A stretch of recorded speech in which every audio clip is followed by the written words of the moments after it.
जब भी दुखों की बात होती है मसीह जीवन के अंदर तो सबसे पहला जो हमारा ध्यान जाता है वो ध्यान जाता है अय्यूब के जीवन के ऊपर कि अय्यूब ने किस प्रकार से अपने जीवन के अंदर दुख उठाया और उसने दुख उठाने के बाद भी कभी भी अपने विश्वास को घटने नहीं दिया और ना ही उसने अपने भरोसे को परमेश्वर से हटाया।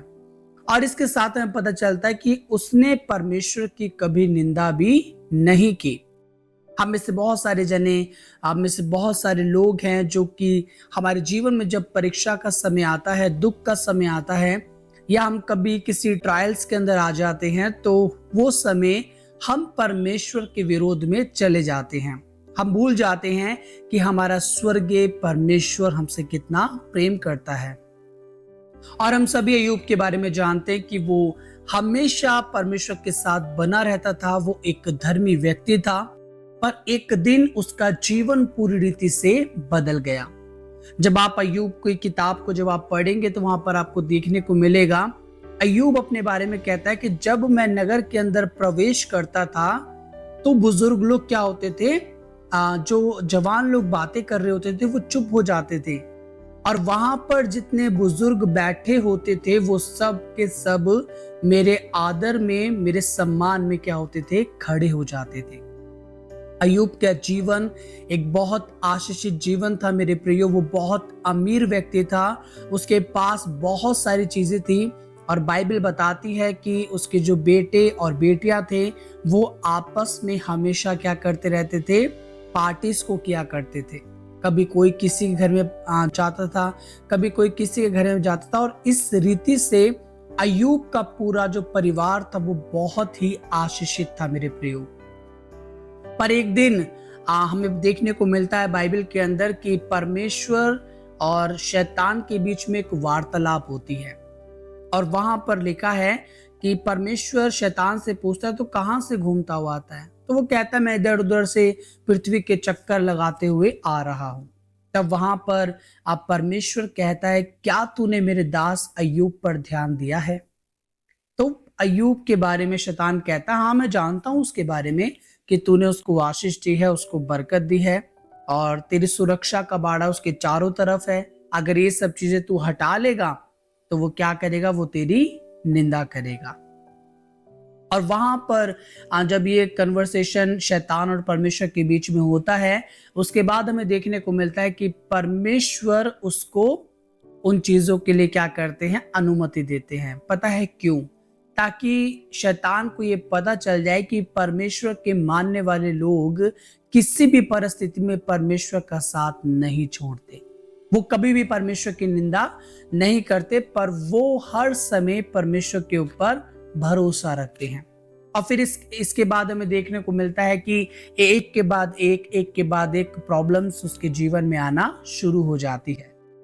उसके बेटे बेटियां तबाह हो जाते हैं, उसके जो ऊंट होते हैं, उसके जो संपत्ति होती है, जो भेड़ बकरियां होती है वो सब की सब समाप्त हो जाती है। उसका घर बार पूरी रीति से समाप्त हो जाता है। उसके बाद सब कुछ मिटने के बाद भी अय्यूब यही कहता है परमेश्वर ने दिया, परमेश्वर ने लिया, परमेश्वर का नाम धन्य है। और इसके साथ मेरे प्रियो ये जीवन उसका आगे बढ़ता और हमें पता चलता है कि अय्यूब के पूरे शरीर पर क्या हो जाते हैं, घाव हो जाते हैं। उसका पूरा शरीर तकलीफ में हो जाता है।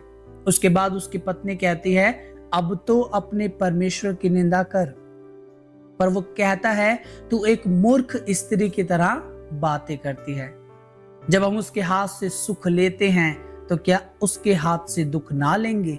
और ये बात कह करके भी वो परमेश्वर की बड़ाई अपने जीवन से करता है मेरे प्रियो, और परमेश्वर के नाम को कभी भी नीचे नहीं गिरने देता।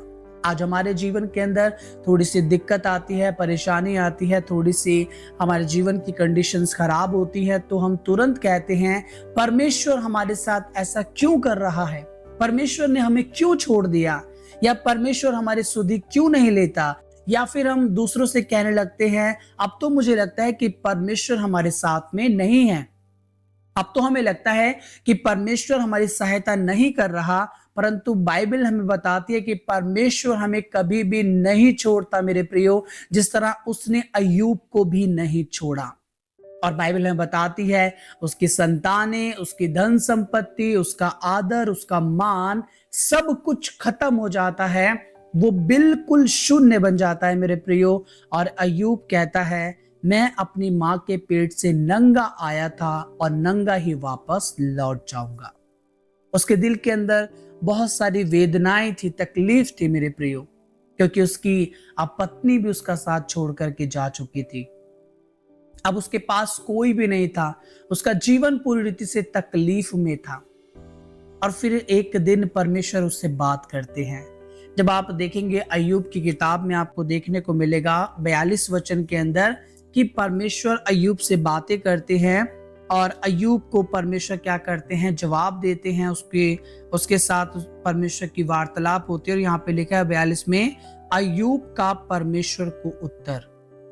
उससे पहले परमेश्वर उससे सवाल जवाब करते हैं और उसके बाद अय्यूब क्या करता है, परमेश्वर से उत्तर मांगता है। और वो जवाब क्या देता है, तब अय्यूब ने यहोवा को उत्तर दिया, मैं जानता हूं कि तू सब कुछ कर सकता है और तेरी युक्तियों में से कोई रुक नहीं सकती। अय्यूब इस बात को जानता था कि परमेश्वर सब कुछ कर सकता है और उसकी युक्तियों में से एक भी बात रुक नहीं सकती, क्योंकि वो सच्चा परमेश्वर है। और उसके बाद लिखा है, तूने पूछा तू कौन है जो ज्ञान रहित होकर युक्ति पर पर्दा डालता है, परंतु मैंने तो जो नहीं समझता था वही कहा है, अर्थात जो बातें मेरे लिए अधिक कठिन और मेरी समझ से बाहर थी, जिनको मैं जानता भी नहीं था, तूने कहा मैं निवेदन करता हूँ, सुन मैं कुछ कहूंगा, मैं तुझसे प्रश्न करता हूँ, तू मुझे बता। मैंने कानों से तेरा समाचार सुना था, परंतु अब मेरी आंखें तुझे देखती हैं। वो कहता है कि परमेश्वर मैंने आपका वचन अपने कानों से सुना था, पर अब अपनी आंखों से मैं आपको देखता हूँ, आपकी भलाई को देखता हूँ, क्योंकि आपने भलाई के काम मेरे जीवन में किए हैं।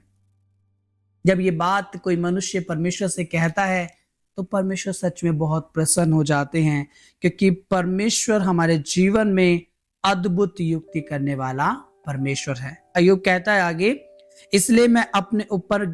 इसलिए मुझे अपने ऊपर घृणा आती है और मैं धूल और राख में पश्चाताप करता हूं। इतनी परीक्षा होने के बाद भी अय्यूब एक ही बात परमेश्वर से कहता है कि मुझे अपने ऊपर घृणा आती है परमेश्वर, और मैं क्या करता हूं, राख का मतलब है सब कुछ खत्म, समाप्त। और उस अवस्था में बैठ करके मैं क्या करता हूं, पश्चाताप करता हूं कि कहीं मैंने तेरे विरुद्ध पाप तो नहीं कर दिया, कहीं मैंने तेरे विरुद्ध कोई गुनाह तो नहीं कर दिया परमेश्वर। और इन सब बातों के बाद परमेश्वर उसको बहुत आय से आशीष देते हैं।